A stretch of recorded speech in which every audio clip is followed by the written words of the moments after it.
D'abord, je voudrais vraiment dire que sur ce sujet-là, il nous faut avoir un débat apaisé. Je dis ça par rapport aux premières prises de position. Il faut qu'on ait tous en tête que l'azote, c'est la nourriture de la plante. Pourquoi on met de l'azote dans un champ? C'est tout simplement parce que sinon la plante, elle n'a pas de quoi se développer. Et qu'un agriculteur, il cherche à faire quelque chose de très précis, c'est de mettre la bonne quantité d'azote dans la plante, parce que rares sont les plantes obèses. Et donc l'objectif n'est pas d'en mettre trop, l'objectif a toujours été d'en mettre exactement la bonne quantité. Je dis ça parce que parfois, et d'ailleurs dans les premières interventions, on a le sentiment qu'on fait une accumulation, une assimilation de l'azote à d'autres produits, et que tout cela serait fait par un souci de compétitivité absolue, à mettre de plus en plus d'azote ou de plus en plus d'azote. C'est pas du tout ça le cas. C'est l'azote. Si vous mettez pas d'azote dans un champ, qu'elle soit organique ou chimique, juste votre plante, elle ne pousse pas. D'ailleurs, ça arrive à certains de mettre des engrais dans leur jardinière, et je crois que ces derniers savent pourquoi ils mettent de l'engrais dans la jardinière.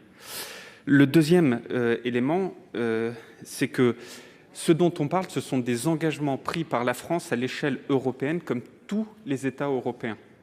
Et je dis ça parce qu'il ne s'agit pas là d'une surtransposition par rapport aux objectifs qu'on veut atteindre. Ce sont les objectifs européens. Par contre, là où on diffère entre le gouvernement et le Sénat, c'est sur le moyen d'atteindre ces objectifs européens. Mais je le dis parce que, cher à moi, le fait de ne pas être dans de la surtransposition, ça, ces objectifs de réduction d'ammoniac ou de protoxyde d'azote, ce sont des engagements européens auxquels tous les pays européens sont mis.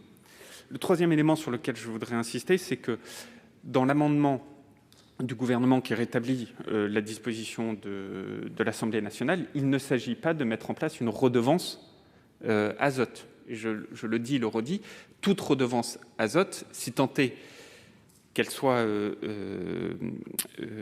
envisagée, comme dit le texte, parce que pendant 2 années de suite, on n'aurait pas suivi la chronique de baisse, et parce qu'au niveau du débat européen, rien n'aurait été institué, à ce moment-là, le texte dit quoi? Le texte dit que le Parlement pourra mettre en place. C'est-à-dire qu'en fait, ce texte, issu de l'Assemblée nationale, avant modification par la Commission, ne dit pas du tout que le gouvernement a la possibilité de mettre une redevance, ne dit pas du tout que le gouvernement met une redevance.